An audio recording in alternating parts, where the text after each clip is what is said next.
amici! Una bella idea per San Valentino. Cipollina fresca, un filo d'olio. Aggiungiamo un po' di passata, daccherini gialli e rossi. Ma qua sempre fuori! Basilico e rimuoviamo questa cipolla in eccesso. Tanto il sapore l'ha preso, è una magia questo sughetto. Da e chiudiamo il sugo fresco, così. Amini, carne macinata e 3 uova, pepe, parmigiano e pecorino come se piovesse, cafone raffermo strizzato e iniziamo ad impastare.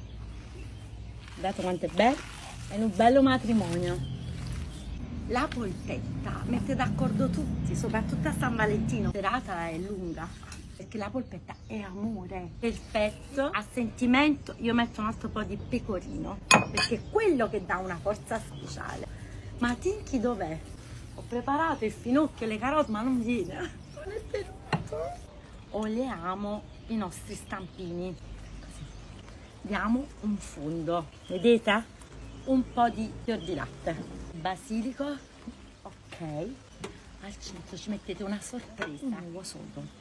Ricoprite bene questo cuore stupendo, a così bello.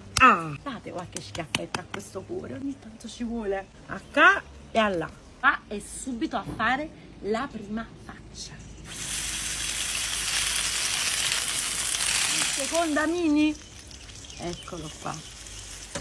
Ok, bene. Guardate, moschetto cose. Questi polpettoncini così dobbiamo assolutamente coprire e cucinare lentamente.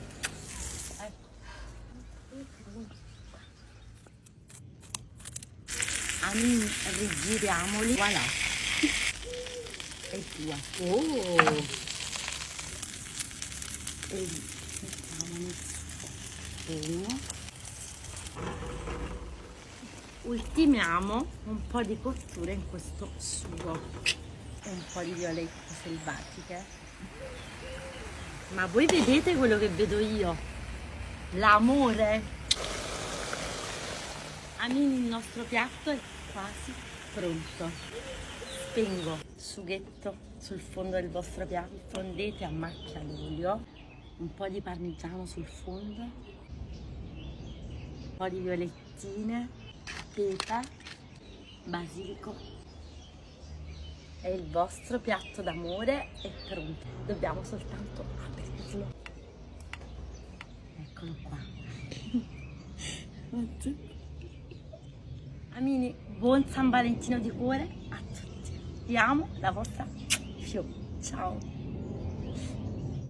È ancora fumante. E mo si mangia!